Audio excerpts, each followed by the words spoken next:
seminar, that excellence through culture and transformation. Culture we have been talking in the last few sessions, and I consider transformation actually precedes culture. So if we think about transformation, and digital intervention is kind of one of the most relevant discussion today to aim at transformation. And we can define next generation safety only through transformation. So when I'm talking about safety, I'm not necessarily talking about safety as in physical safety. I'm talking about ESG, and which is environment, sustainability, and governance. That's one of our esteemed speakers talked about. My slides, there are 5 slides we're talking about, and then I'm talking about the gaps that we have in connecting and how digital intervention or IoT can help in mitigating these gaps. We're talking about asset classification now. We've talked about assets a lot just before this, and one very important aspect is that we talk about assets that we don't see. What do we consider asset?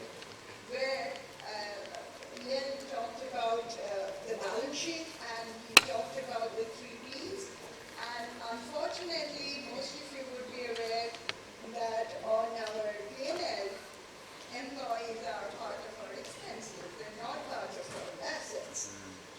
So next we talk about, so basically I'm trying to get to that, and then I'm talking about the Industry 4.0. Industry 4.0 is the thing everybody is talking about, and that's the latest way to go.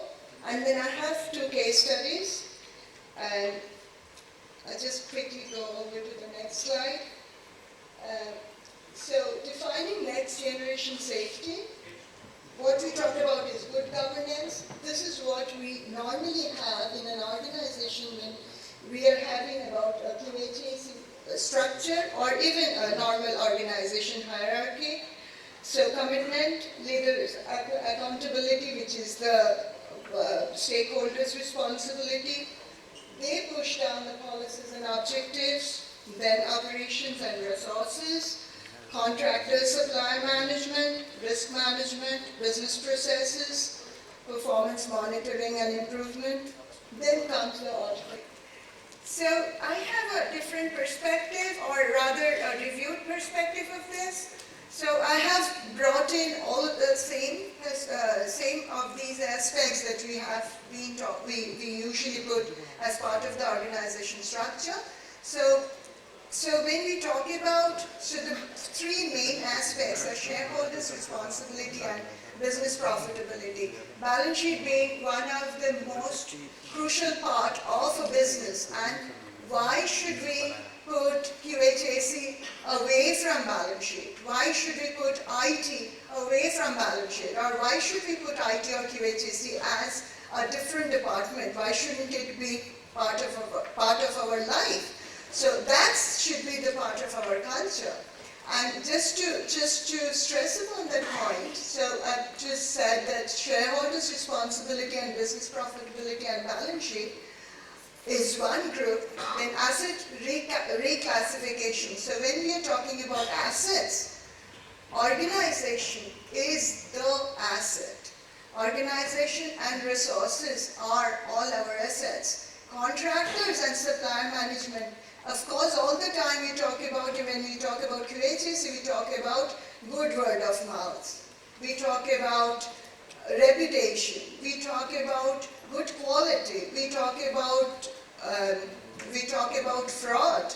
We talk about everything, and that has to deal with contractor and supply management. G&A, cost and expenses, are essentially part of our non-revenue assets. I'm not sure all of you are aware of this word, but this is like something that we talk about when we are talking about leak. Leak is a non-revenue, because a revenue that is invisible. a revenue that is invisible without noticeable, and that's a non-revenue asset. When you okay, so because most of you are from oil and gas, it's easy to explain. So when we are actually doing a PW, produced water, I don't know if you have ever wondered that what we are drilling and taking out is essentially produced water. 80% of our upstream oil and gas, upstream oil field, we have 80% at least of water out of the PW. So 20% is our yields of crude. So what do we do with that water? For example, Permian Basin has this huge water issue currently, and Bloomberg has made this comment that the biggest thing that is happening is dirty water. Biggest business that would be happening is dirty water of value of $2.5 billion just out of Permian Basin. So it's huge because logistics. You have to take that water out of Permian Basin and take it to a safe place. You have to clean it up. You can't have that water potable. We have Mr. Sengupta here, he's worked on bioremediation. It's a fantastic way to make wastewater, dirty water, drinkable. So that's like asset in real terms, and we have to start considering asset and business profitability in terms of things that we don't see or things that's part of our expenses, and that's all around quality. So basically these are these aspects which is on the right side are continuously improved by controls, day-to-day standards and procedures, corrections on the management system. So we go and get things reiterated, improvement through corrections and adherence, and all of these would be possible if we are doing it. So I just want to reclassify the entire organization structure into three aspects. So we can do an asset classification, which would include logistics, components of sustainability, and non-revenue assets. So the non-revenue water, anything that's leaking, anything that could be a possible business, renewable, PSM and APC. So PSM is PSM, we have been talking about, the seminar is about. APC is Advanced Process Control. So PSM without APC is kind of not possible. Then preemptive action orientation. So Internet of Things and preemptive decision analytics. So just sometimes back somebody was questioning, why do we need technology so much when we have people? Because people are part of a reactive response. Systems, Internet of Things or digitalization is part of proactive. So you know before a leak happens, you know if there is a corrosion in your pipeline. So you have a sensor that tells you that this pipe is getting corroded, this is rusted. And the test of the chemical that would tell you this is so much of sludge inside this effluent, and we have to do something about it. When we are going back to rework or work over, we are actually going to do the testing of the water to be reinjected and see the content of the sludge, and that would help us clean up the injection water. So these are the three aspects in my purview are the perspective that require change. So compliance is what we have been talking about. So Mr. Subramanian was mentioning that we are in 21st century, we are still applying 20th century solutions. So we have been looking at compliance, which is 20th century solutions.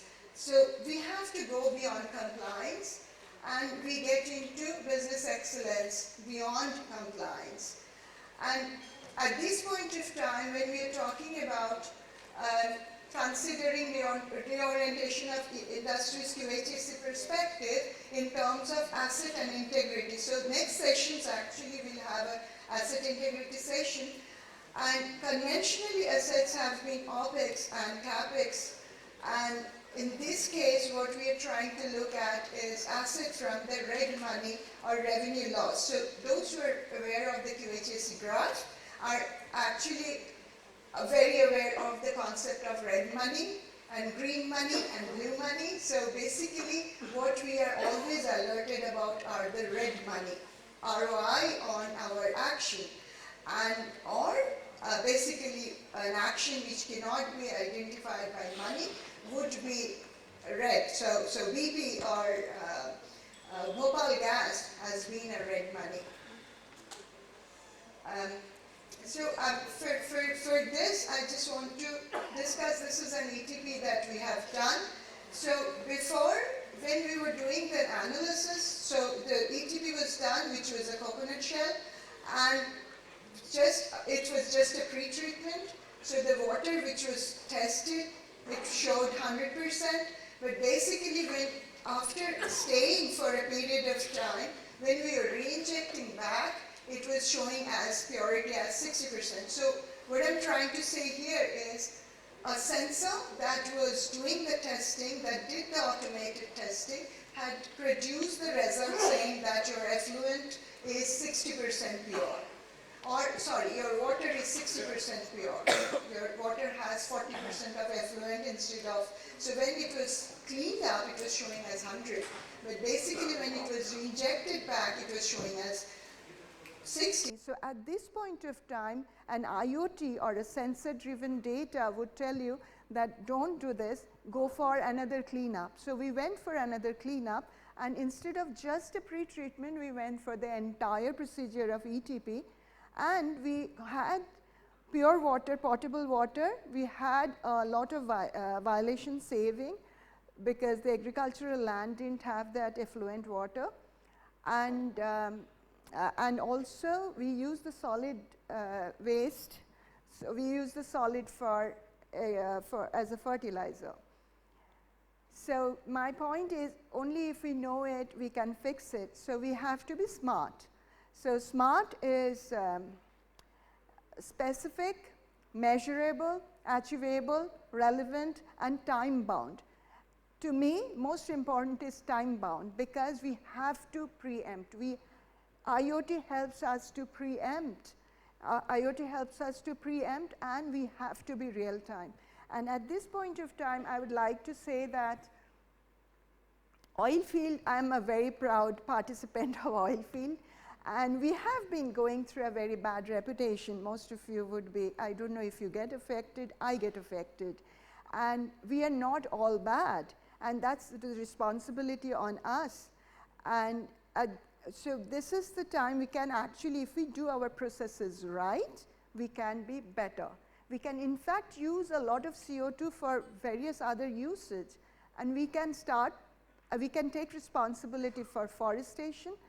We can take responsibility for a lot of other things, and we can do our processes right, which is modular ETP or ETP. Even if we are doing ETP, we rather do a detailed ETP and make sure what we are throwing back into the well for reinjection is clean. And that would give us a very good yield, and that would give us more revenue, of course. So that's kind of, smart approach to what we are doing. So industry 4.0 drivers, I'll be quick. I don't know whether I have time. So we have industry 4.0 drivers. So smart and IT integration is one thing. IoT is another thing. I don't know if you all know it, but basically IoT is, my next participants, next speakers would talk about it, but basically things which are smart, which can be smart. So basically, for an example, if you have a traffic light and if you have a line where you have more traffic, but the light is green, you can just, another light is empty. So you can just turn the light into red and let the more heavily trafficked people to move. So that's IoT. and that's also in a way blockchain. So I have got a very quick example of blockchain. So this is from the internet and from the consortium. So, so basically blockchain is being able to talk to each other. So not that you have to all the time send the data to a server, you can have the two smart machines behave like a data and server and recipient. So that's blockchain. I'll quickly go through the Industry 4.0 definition of 8 drivers they talked about. So resources, process, material consumption, speed or yield drives value. So this actually IoT intervention, Industry 4.0 levers, so improvement of processes and asset. Oil and gas, of course, oil field and industry has been using a lot of resources and material consumption. So if we are able to, IoT, I have an example of a service company which is servicing for a manual for 2 entities, one in Middle East, one in Saudi Arabia, very famous national oil company. They have all of their tools and technologies across the fields smart and smartly connected. So they get the data in a control room, they have a PLC, they have the decisions taken through a controlled system. Whereas there is another one which is in Abu Dhabi, and they prefer to have the logistics and asset management system, some of it manual. So basically the service and maintenance is reactive. So if there is a fault, they actually shut down and then get the maintenance person, whereas the one from Riyadh would actually know, and the maintenance people would come to know even before something like this is happening, and they would take action. If it's required for the hydraulic system to shut down, they'll shut down the valve from a remote control from their office, which is like thousands miles away. Asset yeah, so I'm just I think just quickly, the asset utilization, integrity, event-based troubleshooting, performance quality breach with excess inventory. Of course, this is Industry 4.0 advisor, and oil and gas is hugely inventory intensive.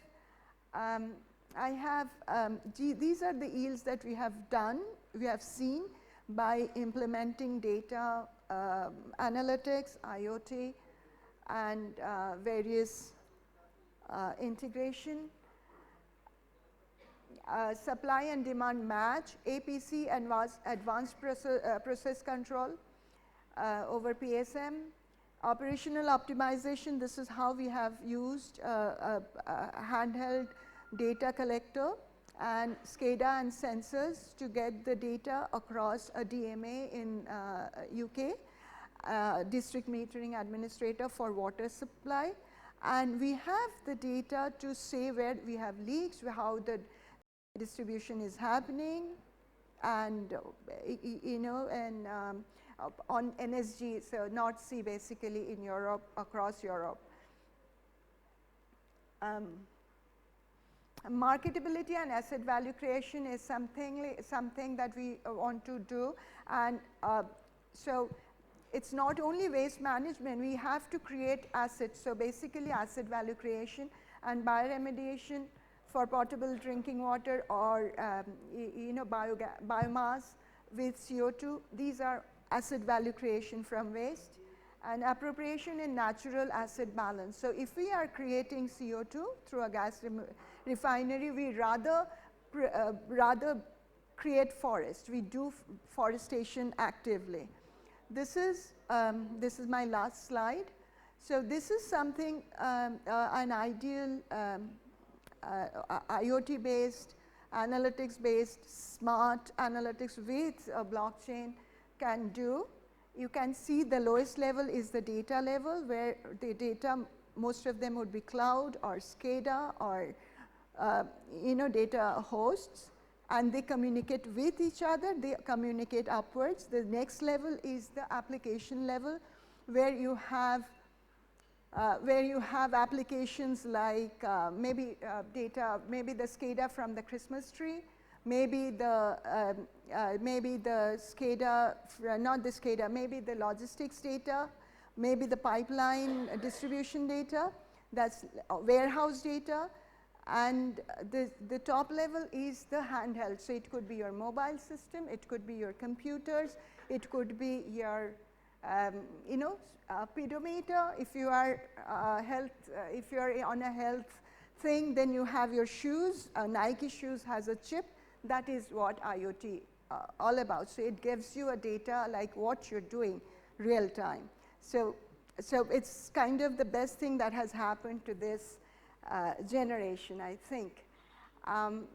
So my conclusion is next generation quality and PSM must aim to discover and establish how to streamline, straighten, and digitize our industry's operation and processes to improve efficiency, become more sustainable, and increase ROI in the short and long term. And I thank you all, and I just say that collaborate and participate. We save time and cost by utilizing our vast knowledge and data, so assets. Thank you.